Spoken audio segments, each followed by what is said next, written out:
Ma propre famille, quand je leur ai dit que je voulais faire ça et en faire mon métier, m'ont pris pour un fou, oui, je pense. Pionnier parmi les pionniers, avant même que le terme d'MMA n'existe, Mathieu Nicourt fut l'un des premiers Français à oser s'aventurer dans le combat libre à la fin des années 90. Moi, j'étais habité, c'était le but de ma vie, il fallait que j'y aille, etc. Je m'entraînais avec des VHS aussi, des premiers champions de l'UFC. Et je bossais là-dessus, avec des potes qui sont devenus des élèves, avec lesquels j'ai créé mon premier club. Et sur la base de ça, je suis parti en Angleterre. Et c'était la première orga professionnelle en Angleterre à l'époque, qui s'appelait le Night of the Samurais. À l'époque, il n'y avait qu'une seule grosse orga. Donc c'était vraiment le sport qui était en train de se mettre en place.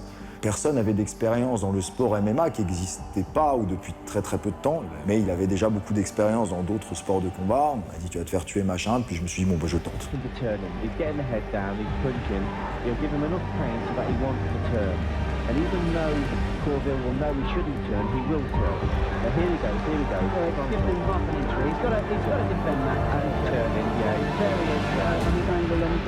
Et j'ai remporté le combat. Et voilà, alors que bon, je pense qu'il me faisait venir comme un faire-valoir par rapport à l'anglais. Mais j'ai gagné. Et puis je suis retourné en Angleterre 2 fois, 3 fois. Puis là, pareil, tu te dis, bon, c'est bon, j'ai un peu fait le tour. De toute façon, des organisations, t'en avais très peu à l'époque. Et il y avait une grosse orga qui s'appelait l'IFC. C'était une des plus grosses organisations nord-américaines à l'époque, qui organisait au Canada et aux États-Unis à l'époque. Pareil, je suis allé voir l'organisateur avec mes VHS, machin. J'ai fait ça, j'ai gagné championnat d'Europe en Angleterre, machin. Hein. Du coup, ils m'ont inclus dans le tournoi des poids légers. Et là, pareil, j'étais le gars qui venait d'Europe, de France. Je sais pas, je ferais un gros truc. Ça faisait un truc, si tu veux, ben voilà. Pour le coup, on a fait venir un Français, quoi. Voilà. Et puis j'ai gagné le tournoi. Trying to mix it up anew, and here we go. Nestor turns it around quickly with Nicoul starting the attack now. Nestor gets slammed by Nicoul. Going to that armbar now. I told you to watch those legs.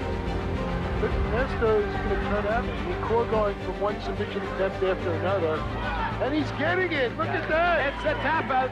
Il y avait très peu de Français qui combattaient à cette époque-là, très peu de Français qui avaient eu des résultats à l'international. Ça m'a permis voilà, de me faire médiatiser avec les médias de l'époque. Hein. C'était les magazines spécialisés en arts martiaux et sports de combat. Et puis voilà, de développer ma salle, que des élèves viennent, de développer mon club. Et j'ai pu vivre comme ça à la fois des combats, des retombées et finalement du développement de mon club.